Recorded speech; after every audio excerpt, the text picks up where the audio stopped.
기도하고 시작하겠습니다. 좋으신 하나님 감사합니다. 오늘도 새벽밤에 하나님의 생명의 말씀과 은혜의 말씀을 붙들고 주님 앞에서 하나님의 지혜와 하나님의 뜻을 분별할 수 있도록 말씀을 나누기를 원합니다. 오늘부터 시작되는 사무엘 상세의 말씀을 통해 우리 삶 속에 꼭 필요한 하나님의 지혜를 깨닫게 하시고 하나님이 이 시대에 우리에게 꼭 필요한 영적인 말씀, 생명의 말씀을 허락하셔서 이 세대를 사는 우리 모든 성도님들에게 하나님의 지혜와 권능으로 이 세상을 영적으로 이기며 싸워서 승리하며 하나님의 뜻을 분별하고 뜻을 이루어드리는 일에 귀하게 쓰임받을 수 있는 우리 모든 성도님들 될 수 있도록 은혜 부어 주옵소서. 부자jon의 입술을 열어서 하나님의 말씀을 대언케 하실 때 꼭 필요한 말씀, 생명의 말씀, 은혜의 말씀, 우리 영혼을 살찌우는 말씀이 선포될 수 있도록 도와주시옵소서. 감사하고 예수님 이름으로 기도합니다. 아멘. 우리가 오늘부터는 이제 사무엘 상서를 공부하려고 합니다. 룻기서가 중간에 있는데 룻기서는 이미 우리가 주일날 몇 해 전에 설교 말씀을 통해 몇 주 동안 살펴본 적이 있기 때문에 룻기서는 스킵하고 그냥 넘어가고요. 오늘부터 이제 사무엘상 하 이렇게 말씀을 같이 나누려고 합니다. 우리가 지난 우리 사사기 마지막 시간에 제가 요절 말씀을 드렸던 베드로전서 1장 5절 말씀을 같이 읽고 말씀을 보도록 하겠습니다. 너희는 말세에 나타내기로 예비하신 구원을 얻기 위하여 믿음으로 말미암아 하나님의 능력으로 구하심을 받았느니라. 아멘. 오늘 사무엘상 첫 시간이기 때문에 이제 개론적인 이야기 몇 가지를 말씀을 좀 같이 드리고 본문 말씀으로 이렇게 들어가려고 합니다. 설교 노트에 다 적어놨는데요. 이 스크린을 보시면 여러분들이 꼭 좀 이 정도는 알았으면 좋겠다는 내용들을 이제 개론적으로 몇 가지 말씀을 드리려고 합니다. 이 사무엘서는 우리 사사시대에 공부했던 사사시대 이스라엘 공동체, 이스라엘 백성들의 영적인 상황이 우리가 계속해서 혼탁하고 또 미혹을 당하고 또 타락했던 그런 상황을 우리가 계속 살펴보았는데 여전히 지금까지 그 상황이 이어지고 있는 그런 시대적인 영적인 상황이 배경입니다. 그래서 이런 상황에서 대제사장으로 당시 섬겼던 엘리라고 하는 제사장 그리고 제사장 가문 두 아들이 홈리와 비느하스라는 인물이 이제 사무엘서에 등장을 하게 됩니다. 그 다음을 이렇게 보시면 우리가 이 사무엘서 전체를 우리가 이해할 때 여러분들이 좀 중요하게 좀 기억해야 될 말씀 몇 가지를 좀 나누기로 하는데요. 그 다음 스크린을 보시면 이렇게 내용이 있습니다. 이제 사무엘이 일단 등장을 하면서 이스라엘 백성들의 왕정의 통치를 이스라엘 백성이 갈망합니다. 왜냐하면 그 가나안 땅 정복해서 하나님 약속의 땅을 주셨지만 그 원주민들이 여전히 살아있고 또 남아있어서 강력한 군대를 가지고 이스라엘 백성들 자꾸 괴롭히는 겁니다. 공격하고 그래서 또 식민지성을 해야 되고 이런 상황을 계속 경험하다 몇 병일 동안 경험하다 보니까 이스라엘 백성들이 우리 좀 저 원수들처럼 강력한 왕을 좀 주십시오. 그래서 왕의 통치를 이제 갈망하기 시작합니다. 하나님은 계속해서 그걸 반대하시지만 이스라엘 백성들 계속해서 그걸 요구하고 하나님께 또 갈망하는 그런 내용들을 앞으로가 이제 살펴보게 됩니다.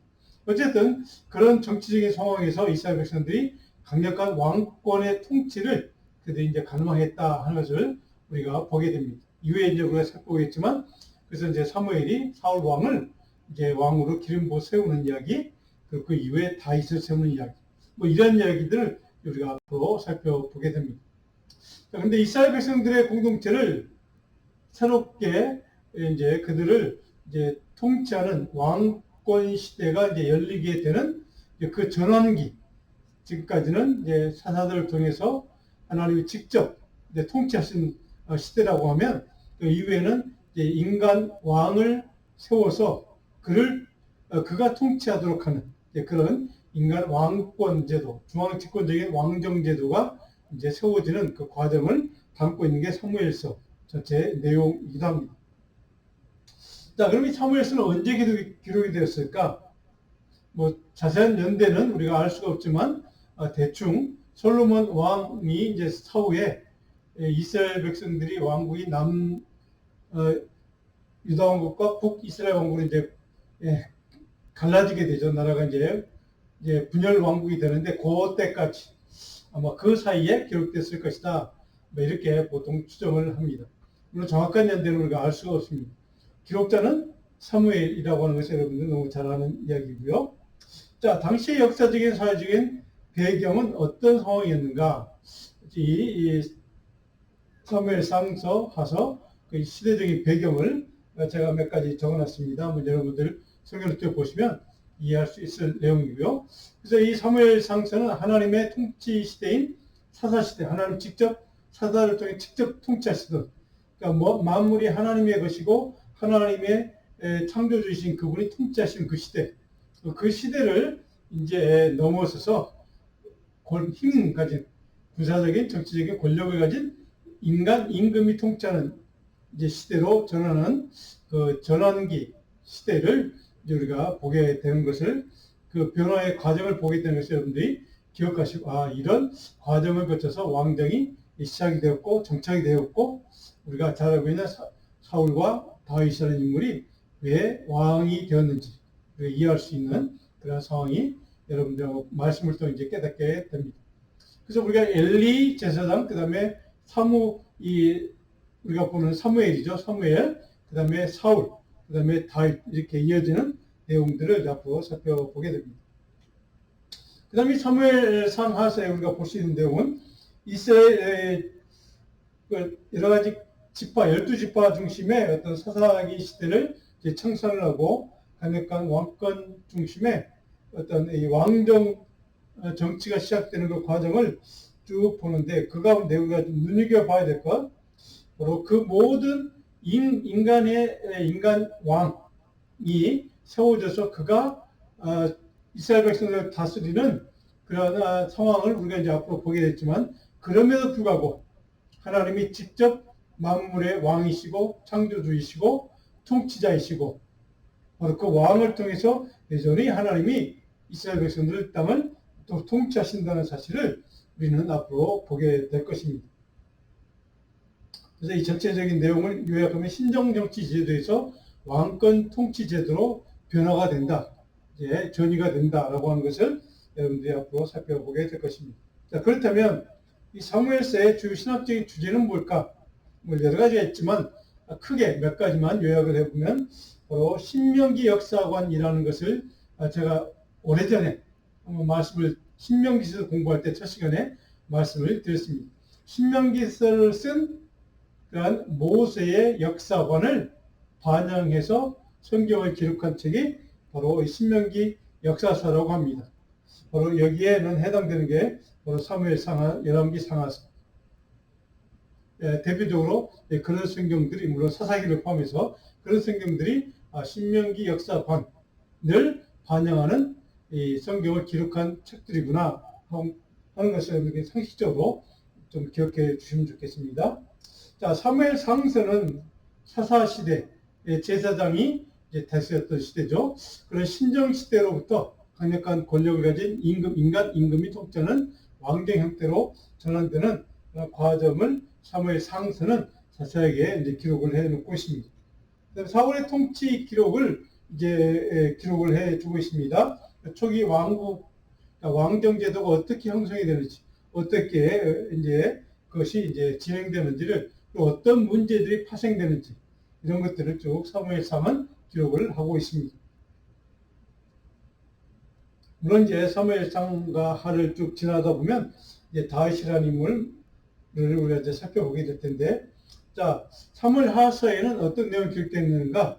바로 초기의 헤브론 땅에서 이스라엘 백성들이 수도를 삼고 살았던 때가 있고, 그 이후에 다시 예루살렘 성전으로 이전을 해서 이렇게 통치했던 시대를 담고 있는 게 사무엘하서의 내용이라는 것을 여러분들이 좀 기억을 해 주시면 좋겠습니다. 자, 그렇다면 도대체 신명기 역사관이란 무엇인가? 우리가 이미 사사기 공부할 때 여러 번 제가 말씀을 드린 내용과 같은 내용입니다. 자, 신명기 역사관은 네 가지 사이클로 이루어진다고 말씀을 드렸습니다. 이스라엘 백성들이 하나님을 불신령하고 불신앙했던 죄를 범하는 단계가 있고, 그 다음에 하나님 그것을 심판하는 단계가 있습니다. 이 심판을 견디지 못해 이스라엘 백성들이 하나님께 나와 회개하고 통해 자복하며 용서해달라고 구하는 단계가 있습니다. 마지막에 그 용서의 그 회개 기도를 들으신 하나님께서 용서를 베푸시고 그들을 구원하는 단계. 그래서 이 네 가지 단계를 계속해서 반복하는 게 신명기 역사관이라고 합니다. 이미 사사기를 통해서 몇 번 말씀을 드렸고 우리가 여러 차례 살펴본 내용이기도 합니다. 사무엘상 하, 열왕기 상하가 바로 이런 사이클로 계속해서 한 인물, 왕의 통치 시기를 평가할 때도 이렇게 계속해서 반복되고 있는 것을 앞으로 말씀을 통해 여러분들이 보게 될 것입니다. 그래서 여러분들이 저 사이클을 다시 한번 확인해 주시고 기억해 주시면 좋겠습니다. 자, 그렇다면 이제 오늘 사무엘상 1장 내용을 좀 살펴보겠습니다. 어떤 내용을 담고 있는가? 1장 1절로부터 8절까지는 이제 전체적인 역사적인 상황적인 배경을 설명해 주고 있습니다. 여러분 잘 아는 이야기입니다. 엘가나라고 하는 어떤 가장이 있습니다. 그리고 그 안에 한나, 물론 다른 아내도 있죠. 분인나라고 하는 그런 아내도 있습니다. 자, 한나가 이제 본 부인이었던 것 같습니다. 엘가나와 한나. 그 가문에, 그 가정에 문제가 하나 있었습니다. 두 번째 부인에게서는 자식이 있는데, 이 첫 번째 부인 한나에게서는 자식이 없는 상황인 것을 쭉 설명해 주고 있습니다. 근데 그 이유가 무엇인지를 오늘 성경 1절로 8절의 내용을 읽어보면 정확하게 우리에게 가르쳐주는 말씀을 오늘 본문 속에 기록하고 있음을 보게 됩니다. 오늘 성경을 좀 다 펴시고요.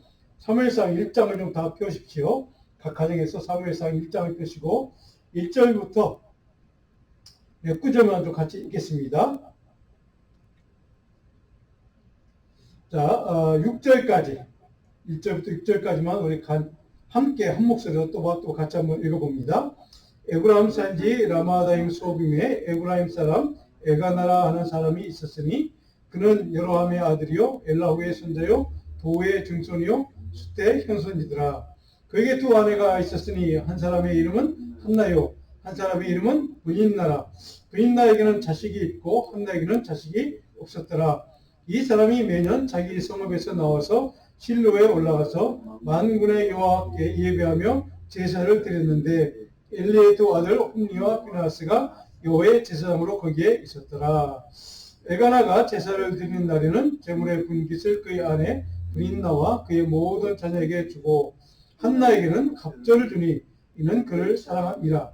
그러나 여호와께서 그에게 임신하지 못하게 하시니 여호와께서 그에게 임신하지 못하게 하심으로 그의 적수인 분인나가 그를 심히 격분하게 하여 괴롭게 하더라. 자, 사무엘상의 시작에 이 사무엘이라고 하는 인물의 등장의 배경을 오늘 이제 상황적인 배경을 이렇게 설명을 해주고 있습니다. 그래서 이 1절부터 8절까지 내용을 쭉 보시면 그런 내용들 이런 상황 때문에 이제 한나의 이야기가 사무엘로 이어져서 계속 진행이 되는구나 하는 것을 보게 됩니다.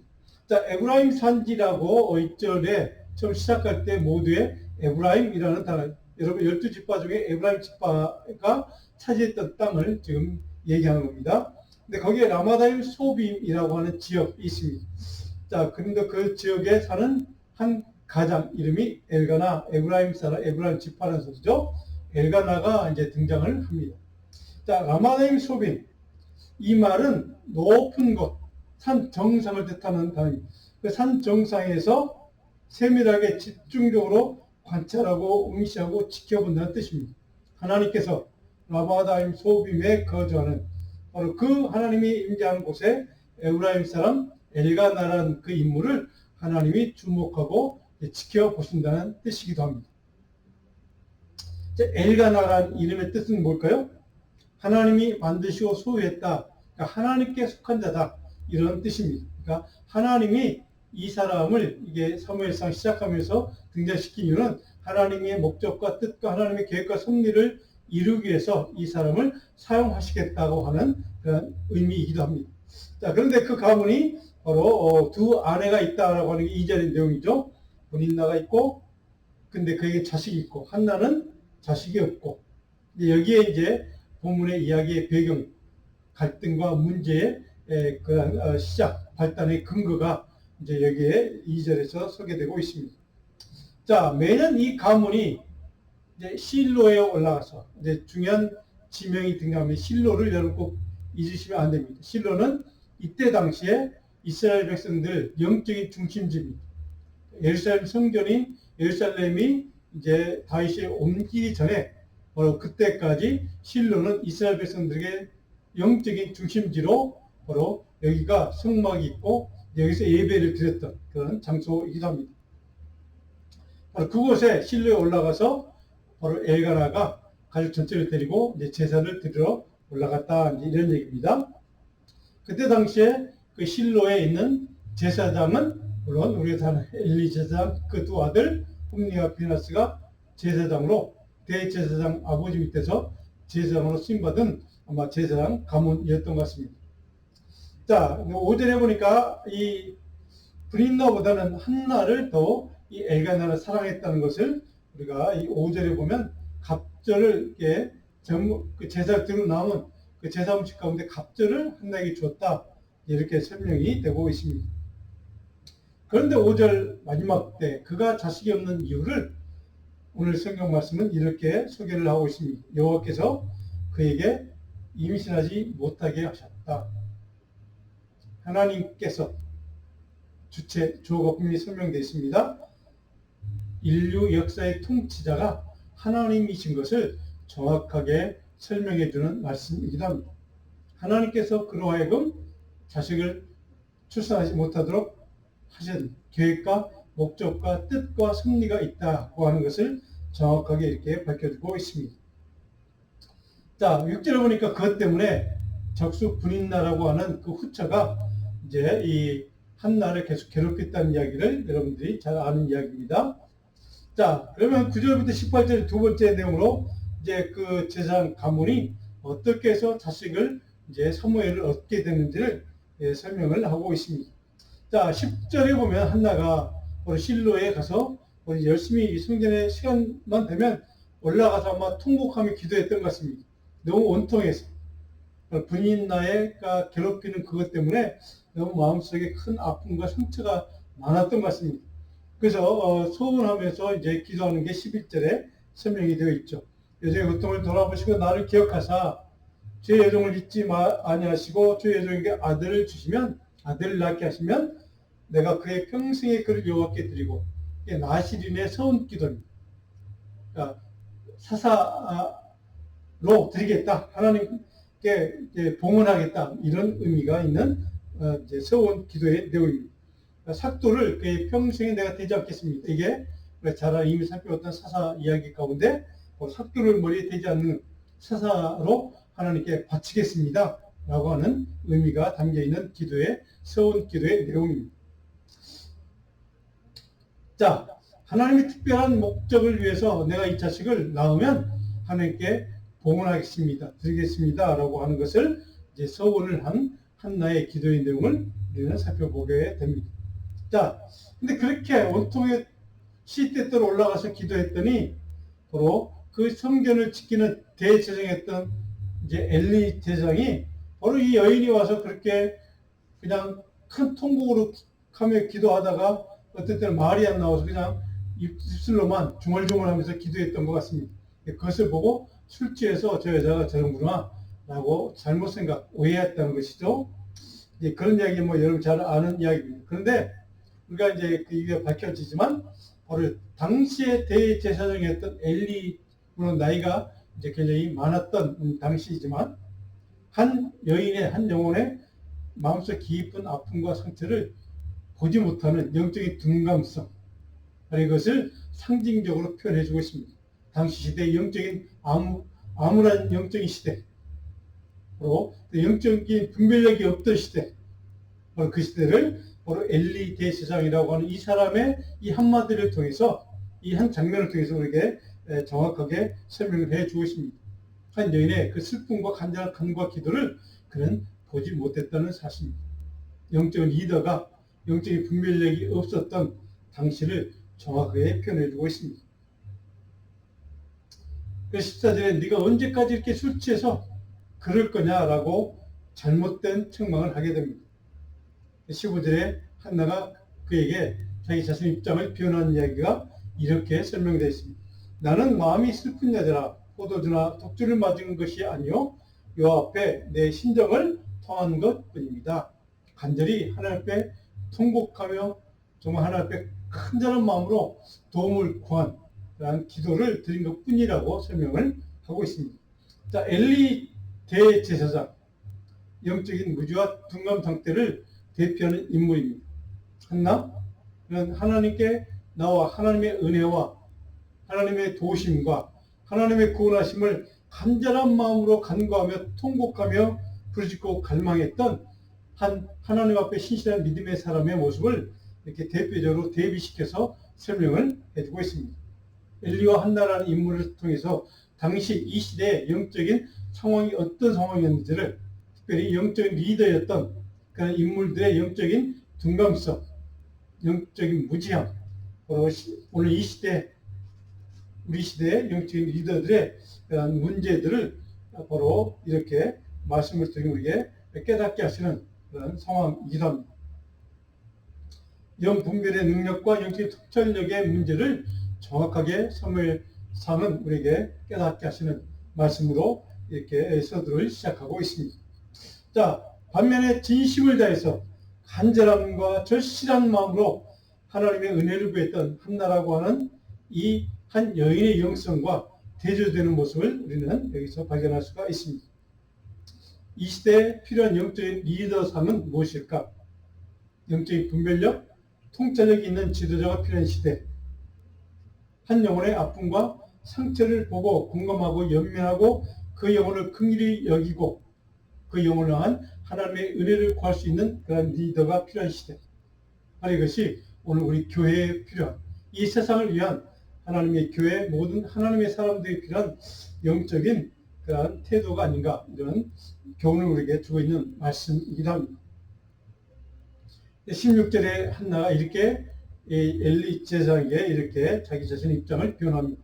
나의 원통함과 격분됨이 많아서 내가 할 수 없이 하나님께 나와서 간절한 마음으로 정말 하나님 앞에 은혜를 구하고 도움을 구하는 그런 마음으로 주님 앞에 기도하고 때로는 말이 안 나와서 그냥 술 취한 것처럼 입술로 중얼중얼거리며 기도할 수밖에 없는 내 이 아픈 마음, 상처를 좀 봐주십시오라고 하는 그런 엘리 제사장을 향한 그런 이 한나의 간절한 영적인 표현 내용이기도 합니다. 바로 이 한나라는 인물을 우리가 늘 기억할 때 바로 꼭 이 점을 우리는 잊지 말았으면 좋겠습니다. 하나님의 도우심과 하나님을 의지하고 그래서 그 하나님을 신뢰하는 그 믿음으로 하나님께 나와서 간절히 도와주실 것을 믿고 간구할 수 있는 이 믿음.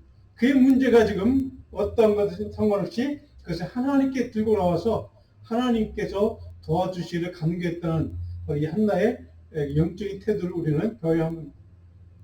자기를 괴롭히는 군인날을 찾아가서 그와 맞서 싸우거나 그와 맞서 대적하거나 그의 분노와 원망과 불평을 쏟아내지 않고 바로 그 사람을 대면하기보다는 그 문제를 들고 하나님께 찾아와서 하나님 앞에 나와서 간절하게 하나님의 은혜와 도움을 구했던 이 한나의 신앙의 모습, 이것을 오늘 우리가 배울 수 있기를 간절히 바랍니다.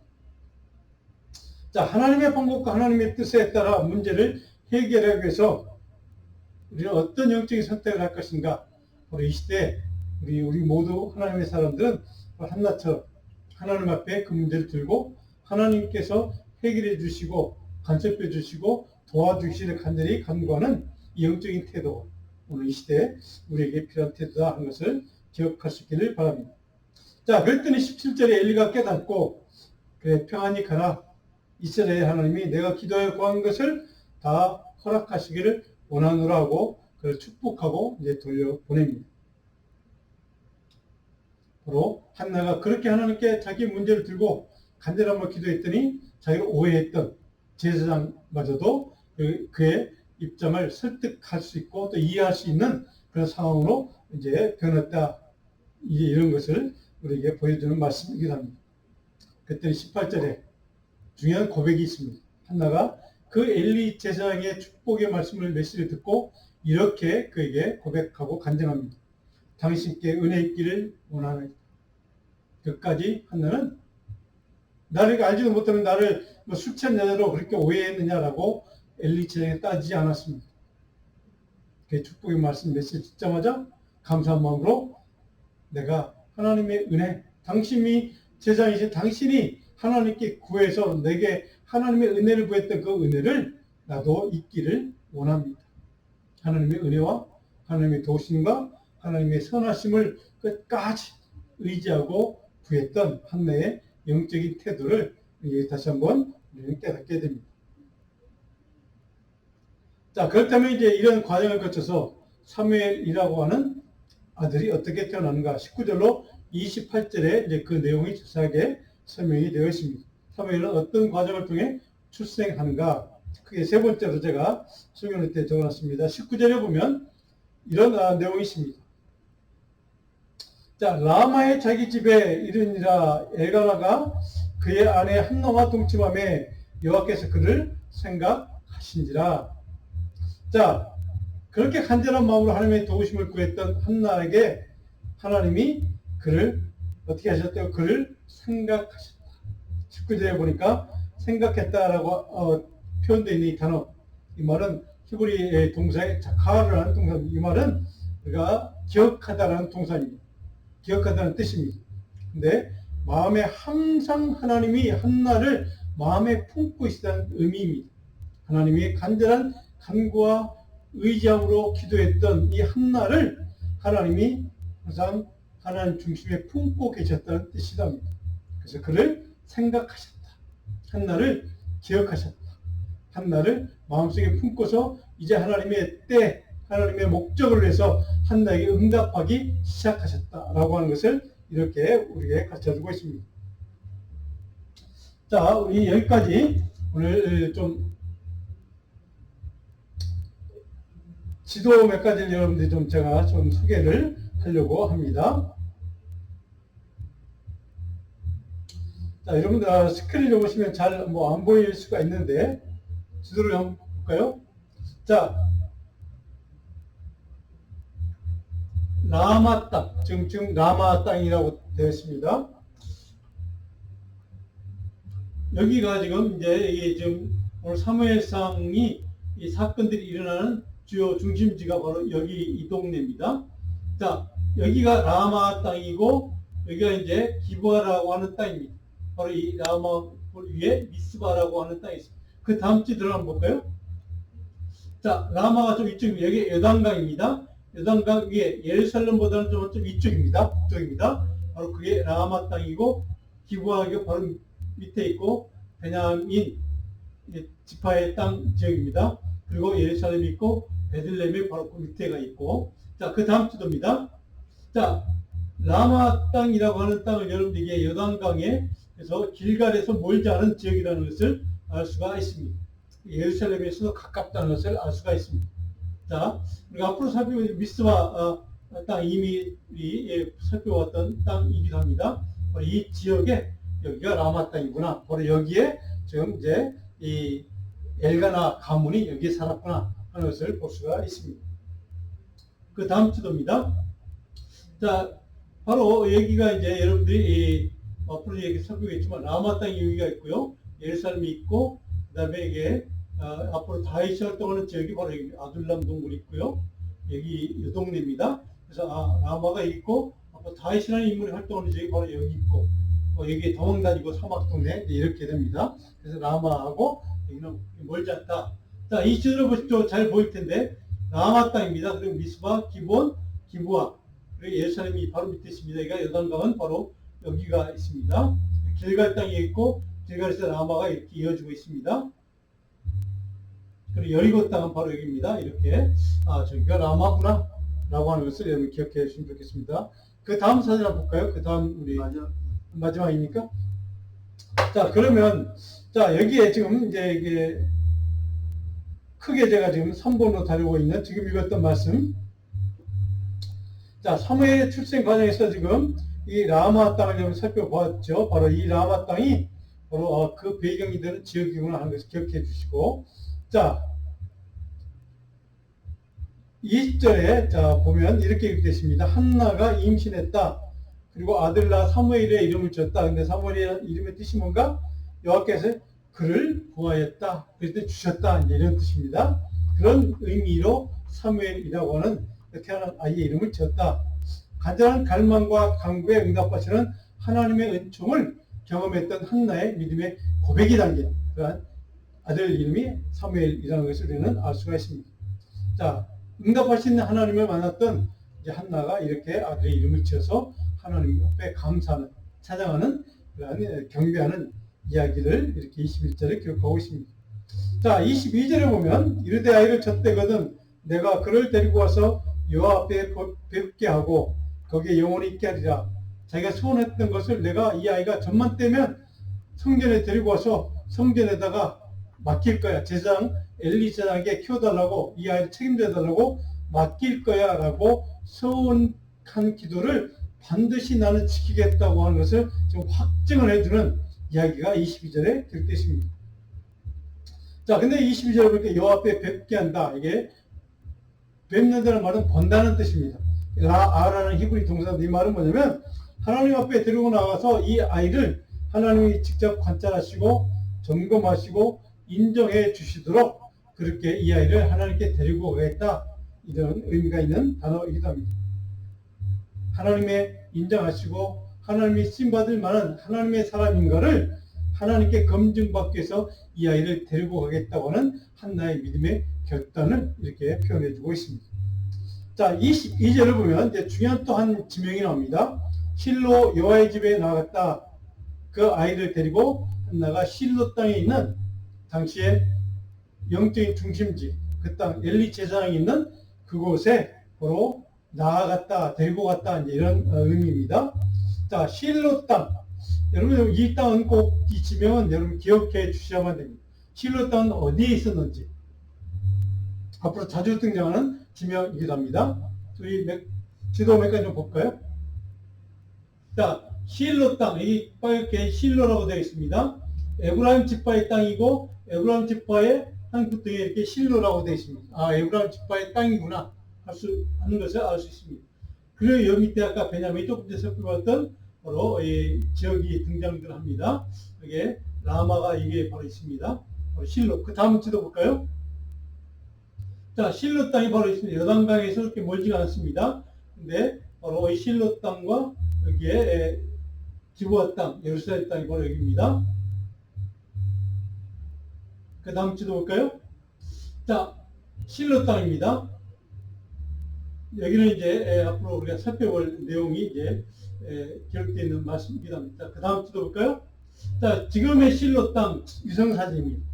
이 산이 보이시죠? 실로 땅에 있는 여기 높은 곳에 여기에 실로의 성전이 있었다는 당시에. 그 다음 지도를 보시면 바로 이렇게 이 실로 땅이고요. 바로 이렇게 제단을 지금 모형으로 이렇게 만들어 본 겁니다. 바로 이게 이런 제단이 하나님을 예배하는 제단이 있었다는 것이죠. 그 다음 지도 볼까요? 바로 지금의 현재 실로 땅 바로 지도입니다. 집들이 보이고 산 높이가 있습니다. 그리고 이 높은 선 정상이 있습니다. 여기가 바로 실로 성전이 있는 여기에 회당들도 있습니다. 회당이 있는 지금의 지도입니다. 여기에 높은 큰 건물들이 있다는 거 여기 보시면 알 수 있을 것 같고요. 그 다음 장 볼까요? 이게 마지막입니까? 예. 자, 이 실로가 바로 저런 지역이구나. 바로 조금 더 북쪽이구나 하는 것을 여러분들이 볼 수가 있습니다. 자, 27절에 그 실로에 찾아가서 사무엘을 데리고 찾아가서 이제 엘리 제사장과 대화하는 장면에 27절에 한나가 이렇게 고백을 하죠. 간증을 합니다.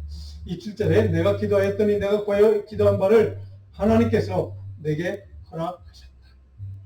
그리고 간절한 진실된 기도를 하나님은 놓치지 않고 들어주시고 응답해 주시고 바로 이 아들을 이렇게 증거로 내게 주셨다는 것을 이렇게 엘리 제사장에게 믿음의 고백 간증을 하고 있는 것을 보게 됩니다. 28절에 중요한 한나의 고백이 있습니다. 그러므로 그런 까닭에 내가 서원에서 얻은 이 자식을 하나님께 평생 바치겠다고 하는 평생 머리에 탁두를 대지 않고 바로 사사로 하나님께 성별하여 그에게 드리겠다고 하나님께 드리겠다고 약속했던 이 약속을 나는 이제 지키겠습니다 라고 하는 게 28절의 내용입니다. 그러면 나도 그를 여호와께 드리되 그의 평생을 여호와께 드리나이다. 당신이 제장 엘리 제장 당신이 이 아이를 맡아 주십시오. 성전에서 키워 주십시오. 라고 하는 것을 이렇게 이제 간증하는 이야기고 부탁하는 이야기로 이제 마무리가 됩니다. 자신이 했던 서원 기도를 그는 잊지 않고 그 아이를 보내기가 좀 어려웠을 텐데 그 결단이 어려웠을 텐데 그렇게 어렵게 얻었던 이 아들을 자기 품을 떠나서 성전에 하나님의 것으로 바친다는 게 참 어려웠을 텐데 한나는 거리낌 없이 주저함 없이 그 결단을 실천했던 믿음의 결단의 모습을 우리는 발견하게 됩니다. 이렇게 시작이 된 사무엘이라고 하는 영적 리더의 삶이 어떻게 시작이 됐는가, 어떻게 이어져 가는 것을 앞으로 사무엘상 하루 통해서 우리가 계속 공부하게 될 것입니다. 자, 오늘 말씀을 통해 우리 깨닫는 교훈 몇 가지를 볼까요? 자, 같이 여러분 설교노트도 있습니다. 같이 한번 읽어봅니다. 하나님 중심주의 신앙관으로 무장되어 간절하고 진실한 한나의 믿음의 삶에 베푸신 하나님의 은혜를 우리는 보게 됩니다. 이 말씀을 통해 깨닫게 됩니다. 두 번째로 하나님의 긍휼의 은혜에 대한 반응으로 자신의 서원을 지키는 한나의 믿음의 결단을 또한 우리는 볼 수가 있습니다. 그 다음 볼까요? 자, 서원 기도에 대해 응답해 주시는 하나님의 은혜에 대한 믿음의 반응으로 자신의 서원을 지키는 한나의 신앙을 통해 오늘 우리들에게 필요한 영적인 기준과 가치를 우리는 여기서 배우게 됩니다. 그 다음 마지막 하나님 중심의 신앙관이 사무엘을 통로로 이스라엘 백성들의 영성의 주류를 형성하게 되는 것을 우리는 앞으로 보게 될 것입니다.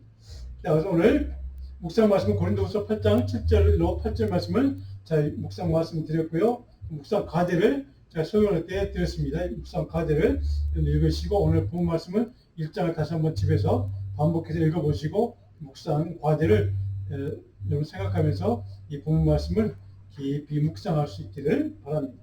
다음 시간부터는 이제 구체적으로 어떤 사무엘의 활동이 이어지는가를 보게 됩니다. 기도하겠습니다.